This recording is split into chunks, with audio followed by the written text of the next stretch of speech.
J'espère que vous n'êtes pas trop déprimés. Je vais vous achever. Alors, merci beaucoup de me donner la chance de parler d'un sujet qui me préoccupe depuis peu, depuis à peu près une année. Je ne suis ni une experte en pesticides, ni une experte en cancer du sein. Vous avez eu ici des experts en perturbateurs endocriniens et en cancer du sein, alors c'est quand même assez intéressant. Moi, je vais vous parler de la problématique des pesticides et le lien qu'on peut faire avec le cancer du sein.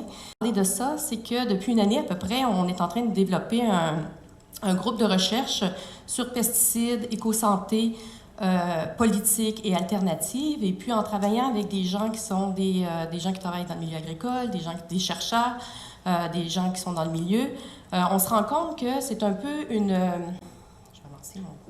Excusez, c'est la prochaine. C'est un peu une espèce de problématique qui est orpheline. On semble voir ça. Effectivement, il y a des gens qui font des suivis au niveau des différents gouvernements, des différents paliers gouvernementaux, mais il n'y a pas de concertation dans l'organisation, dans la gestion de l'exposition aux pesticides et des effets possibles sur la santé. On va essayer ensemble de se sensibiliser sur notre exposition à ces pesticides-là. On mange 3 fois par jour, tantôt le docteur Robert a parlé. On est exposé à ces substances-là, on ne sait pas vraiment, on ne se pose pas vraiment de questions par rapport à ça. Alors, c'est ça qu'on va regarder. Et puis, on va essayer de voir quelles sont les connaissances actuelles sur le lien entre le cancer du sein et les pesticides, et puis comment on peut faire, quelles sont les actions qu'on peut entreprendre pour diminuer notre exposition et diminuer notre exposition et les risques possibles par rapport à ça. Alors, c'est quoi un pesticide? Un pesticide, c'est un composé chimique.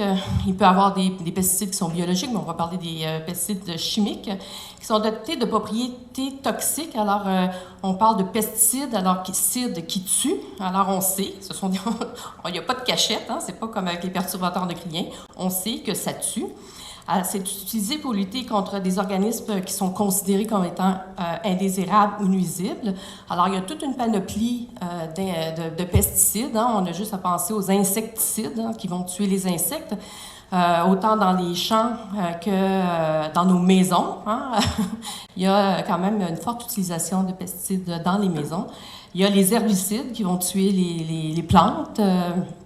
Et puis, ils vont tuer des plantes qu'on ne veut pas. Il faut que ce soit des herbicides qui soient constitués et faits de façon systémique pour tuer les plantes qu'on ne veut pas, les mauvaises herbes, mais non pas le maïs, entre autres, ou le blé.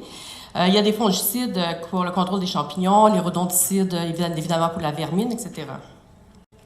Alors, c'est quoi les propriétés des pesticides? C'est quand même assez important de penser, de réfléchir à ces propriétés-là, parce que... comme ce sont des substances qui sont conçues pour être déversées dans l'environnement, c'est une molécule qui est active, qui va aller agir, qui a un mécanisme d'action toxique pour un organisme en particulier. Mais c'est une molécule active qui va être dans un contenant, qui va être dans un produit, que ce soit une poudre, que ce soit un liquide, un adjuvant. Cette substance-là, on la veut persistante. On ne veut pas qu'elle disparaisse aussitôt qu'il y a une pluie. On veut que ça reste. Hein? On veut que son action se fasse sentir à long terme. Et elle va être mobile. Alors, c'est pour ça que même dans des champs de fruits et légumes biologiques, on peut retrouver des pesticides parce qu'ils sont mobiles. On les voit qui se transportent dans les airs, mais aussi qui sont mobiles dans les bassins versants. On en retrouve beaucoup dans les lacs et rivières. Ce sont des substances qui sont bioaccumulables. Hein. Qu'est-ce que ça veut dire bioaccumulable? C'est-à-dire qu'il y en a qui s'accumulent à la base de la chaîne alimentaire, puis le petit poisson qui se fait manger par le gros poisson jusqu'à l'homme au bout de la ligne, accumule des quantités de plus en plus importantes vers le haut de la chaîne alimentaire.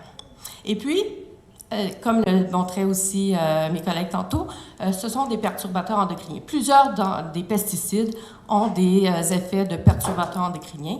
Et puis, aussi, on veut que ce soit des substances qui soient résistantes, hein, qu'elles se dégradent pas facilement dans l'environnement. Qu'est-ce qu'on a comme la répartition des ventes totales de pesticides sur les milieux d'utilisation? Bien, comme on peut s'en douter, 90% des pesticides, on les utilise dans le milieu agricole. Alors, c'est vraiment, là, des substances qui sont utilisées pour les mauvaises herbes dans le milieu agricole, mais on en a aussi 6 qu'on utilise dans les milieux domestiques et pour l'horticulture et pour les terrains de golf.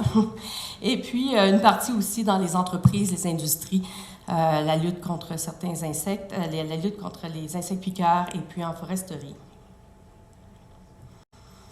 Alors, qu'est-ce que ça fait les pesticides au Québec? Qui est-ce qui s'en occupe? Quels sont les effets de ces pesticides-là? Alors, pour un peu savoir qu'est-ce qui se passait au Québec, j'ai regardé, le vérificateur général du Québec a publié au printemps dernier un document sur les pesticides en milieu agricole. Alors, on va s'attaquer surtout aux pesticides en milieu agricole. Alors, qu'est-ce qu'il dit? C'est le vérificateur général, c'est pas Lise Parent. Qu'est-ce qu'il dit principalement? Il dit que le ministère de l'Environnement n'a pas de portrait complet de l'utilisation des pesticides pour le milieu agricole. Ça limite, évidemment, la précision de son calcul des indicateurs de risque pour la santé et l'environnement. On ne sait pas vraiment combien de pesticides sont vendus et épandus dans notre environnement. La majeure partie, par exemple, des néonicotinoïdes, là, je ne sais pas si vous en avez entendu parler, mais qui sont des pesticides qui enrobent les semences dont l'usage a été généralisé depuis les dernières années. Là, on en parle beaucoup là, par rapport aux effets sur les abeilles, entre autres. Mais ce n'est pas comptabilisé dans les bilans des ventes. Alors, on n'a pas vraiment une connaissance de la quantité de ces substances toxiques-là qui sont épandues dans notre environnement. Le suivi de la présence de pesticides par le ministère de l'Environnement effectué montre que la qualité de l'eau et des rivières testées en milieu agricole se dégrade. Alors, il y a une dégradation continuelle de notre milieu aquatique, que ce soit les lacs et les rivières. Puis des pesticides, parmi ceux les plus susceptibles de nuire à la santé et à l'environnement, se trouvent parfois dans des rivières qui dépassent les critères de qualité pour maintenir la qualité de vie dans le milieu aquatique. Puis, la fréquence de dépassement de ces critères de qualité-là augmente de plus en plus. Les pesticides sont détectés en faible concentration quand même dans l'eau potable. Alors, il y en a dans l'eau potable, c'est sous les normes, mais il y en a dans l'eau potable. Il y a aussi peu d'informations qui sont publiées sur les pesticides. Et puis, les informations qu'on a sur les pesticides, c'est les pesticides qui sont mesurés, mais tous les pesticides qui sont mesurés, il n'y a pas d'effet de toxicité sur ces pesticides-là, et puis les résultats ne sont pas publiés. Alors, on ne connaît pas vraiment ce qui se passe, même si on sait qu'il y a une dégradation de notre milieu aquatique.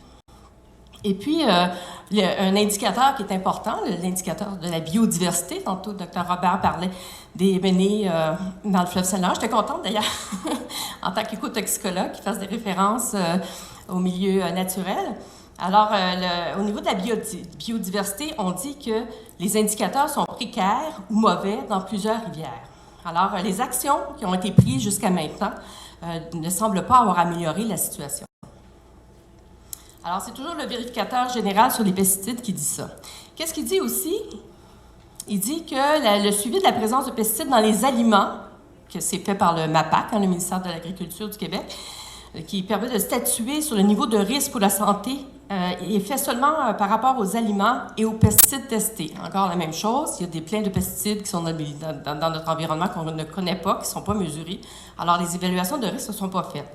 L'augmentation des ventes de pesticides se poursuit et les indicateurs de risque qui sont associés étant en hausse en 2014. Alors, on augmente toujours la part de pesticides. Et puis, malgré la première stratégie phytosanitaire qui a eu lieu il y a 25 ans, les mesures qui sont mises en place par le MAPAC sont insuffisantes pour amener les agriculteurs à adopter des pratiques agricoles favorables au développement durable et pour faire le contrepoids de l'industrie agrochimique qui influence fortement le marché. Qu'est-ce que ça veut dire, ça? C'est que les agriculteurs, c'est pas de la mauvaise foi, mais ce qu'ils reçoivent comme information, l'information qui vient presque en totalité de l'industrie qui produit les pesticides. Il n'y a personne qui va vraiment les accompagner pour faire des choix, pour prendre des alternatives aux pesticides. Alors, il y a peu de mesures qui sont prises et qui sont mises en place par le ministère de l'Agriculture pour amener les agriculteurs peut-être à faire des choix plus éclairés, plus sensés. Et puis, il y a peu de mesures réglementaires qui sont en place pour réduire l'usage des pesticides en agriculture. Alors, la nourriture représente la source d'exposition la plus importante aux pesticides, on peut s'en douter, hein, c'est les fruits et les légumes que nous mangeons, plus les céréales que nous mangeons. Alors, ceux-ci sont... C'est certain que la plupart des fruits et légumes, même je pense jusqu'à 95% de ceux-ci, ont des pesticides sous les valeurs, sous les normes de qualité pour l'alimentation. Par contre, ceux-ci, évidemment, on mange des fruits et des légumes tous les jours. C'est ça qu'on nous prescrit pour être en santé. C'est certain que pour une pomme, on peut avoir une norme qui est sous la limite, pas une norme, mais des pesticides qui sont sous la limite permise. Mais si on mange 10 pommes et puis si on mange plusieurs fruits qui ont différents pesticides, on n'a pas d'idée de notre exposition. Alors, on est un peu dans le néant. On est exposé tous les jours, on mange des fruits, des légumes tous les jours. S'ils ne sont pas biologiques, ils ont des pesticides. 44% d'eux contiennent des résidus de pesticides. Le suivi de la présence de pesticides dans les aliments est d'autant plus important qu'il y a 3 pesticides qui sont classés cancérigènes probables, dont le glyphosate. C'est des pesticides qui sont classés cancérigènes probables par l'Agence de cancer de l'Organisation mondiale de la santé. Puis, évidemment, on ne sait rien de l'impact sur la santé de la présence de plusieurs pesticides différents en même temps sur un aliment.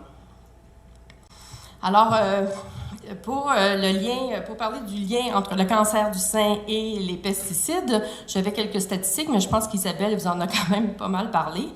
Évidemment, le cancer du sein, c'est le cancer le plus fréquemment rencontré chez la femme.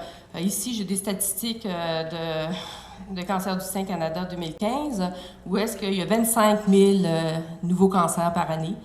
Il y a un taux d'incidence de 100 par tranche de 100 000 personnes. Alors, c'est une Canadienne sur 9 va développer un cancer du sein, et puis 1 sur 30 va en mourir. C'est la deuxième cause de mortalité. Alors, pourquoi parler de lien entre les pesticides et le cancer du sein? C'est surtout à cause de leur propriété de perturbateurs endocriniens. On a parlé, on sait, vous savez tous maintenant, c'est quoi un perturbateur endocrinien. Alors, je vais passer cette diapo. Et puis, un peu comme l'a montré Isabelle tout à l'heure, l'action des perturbateurs endocriniens se fait sur les tissus, puis peut agir.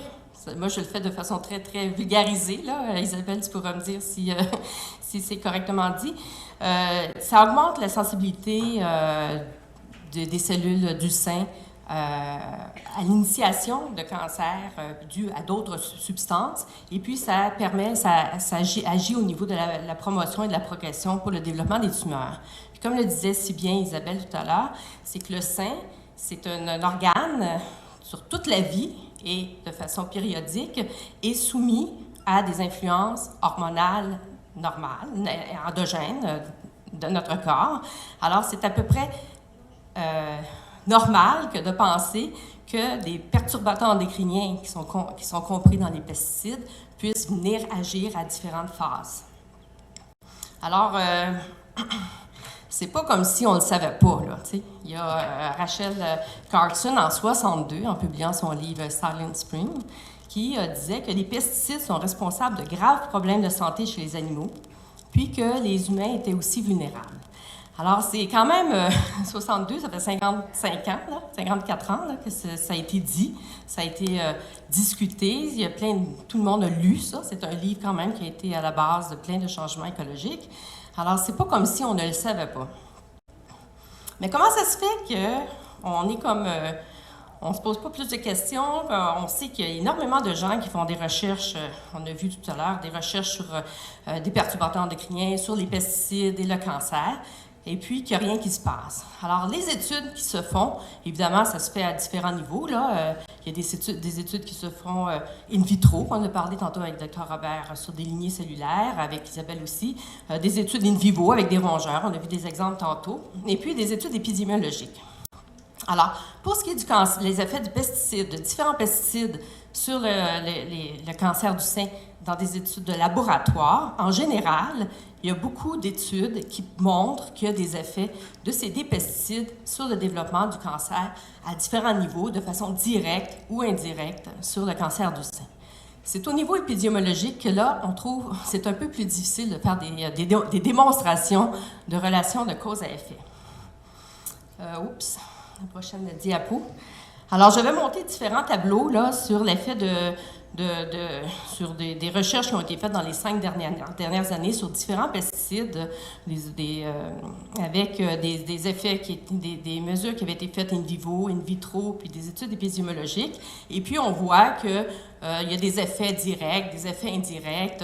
Les études épidémiologiques, des fois, il y a des effets, mais on dit toujours qu'il y a des limites à ces études-là, parce que soit on n'a pas regardé les facteurs des conditions de vie ou des choses comme ça. Alors, il y a quand même beaucoup de flou dans tout ça. Il y a des effets, il y a peu d'effets. Il y a quelqu'un qui a levé la main? Parce qu'on le voit pas. Non, ben... Vous ne le mentionnez pas, on le voit. OK, très bien. De toute façon, je vais juste passer par... J'avais ressorti différentes études de ça, là, mais je les ai coupées parce que ça va être un peu trop long. Mais il y a aussi des gens qui ont fait dernièrement, en 2016, là, Fenga, qui a fait une revue de l'effet de perturbateurs endocriniens sur le cancer du sein, dont les pesticides sur les travailleurs. Et puis, c'est la prochaine diapo. Et puis, a démontré, par exemple, vous voyez ici différentes études qui ont été faites qui mettaient une certaine association significative entre certains pesticides et le développement de cancer. Mais, comme je vous dis, il y a toujours une espèce de flou, il y a toujours des doutes qui sont inclus dans qui sont amenés par rapport à ces études-là. On démontre des choses, après on démontre que ça ne fonctionne pas. Puis pourquoi ça? C'est parce que travailler avec des perturbateurs endocriniens, c'est compliqué. C'est pas quelque chose qui est facile à faire. Parce que comme l'a très bien montré Isabelle tantôt, on a des effets qui sont mesurés à des très, très, très faibles doses. Alors, c'est pas toujours évident de pouvoir le démontrer. Puis l'effet n'est pas le même selon le moment de la vie où survient l'exposition. Alors, évidemment, une exposition in utero, une femme enceinte peut avoir des effets qui vont être différents que si une femme de mon âge, par exemple, pouvait être exposée de la même façon à certains pesticides. L'exposition est multiple au quotidien aussi. On n'a pas d'idée de ce qui se passe. C'est vrai qu'il y a des normes qui sont faites pour chacun des pesticides ou pour les pesticides qu'on connaît par rapport à différents aliments, pas pour tous les aliments, mais on ne sait pas par rapport à l'exposition quotidienne et multiple à ces substances-là, on ne connaît pas vraiment quels sont les effets. L'interaction aussi est mal connue par rapport aux effets cocktails. Dans le tableau tantôt sur lequel vous voyez, vous n'étiez pas capable de lire, là, ce qu'on n'était pas capable de lire, justement, c'était que c'était des études sur des pesticides individuels. Lorsqu'on travaille avec des mélanges, c'est un peu plus compliqué.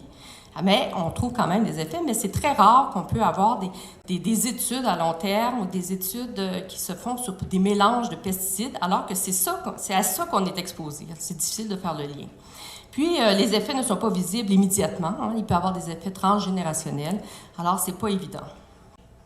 Puis, travailler en épidémiologie par rapport à ces effets-là, bien, il faut travailler sur des humains. Alors, travailler sur des humains, comme je le disais tout à l'heure, au niveau de travaux en laboratoire, on est capable quand même de voir des relations vraiment assez nettes ou assez claires d'effets de pesticides sur des mécanismes qui amènent au cancer du sein. Mais par rapport, quand on fait des études en épidémiologie, c'est toujours complexe. Hein? Il y a toujours une question d'éthique. Essayer de trouver un groupe témoin, c'est pas évident. Tout le monde est exposé à ces pesticides-là. Il y a des études, la durée des études, évidemment, quand on pense à des effets qui sont à long terme, quand on pense qu'un cancer du sein peut se développer en 20 ans, alors c'est difficile de faire le lien entre une exposition aujourd'hui et puis, pas une exposition, mais un cancer aujourd'hui qui aurait pu être provoqué à cause d'une exposition il y a 20 ans. L'étude aussi sur les générations, c'est pas évident. Le prélèvement des échantillons de tissu, évidemment, c'est un peu plus complexe que de travailler avec des rats puis il y a des souris. Les conditions aussi de vie variées. Tantôt, Isabelle nous expliquait les risques sur lesquels on n'a pas d'emprise et les risques sur lesquels on a des emprises. Mais alors, c'est pas toujours évident de pouvoir connaître ces conditions de vie-là.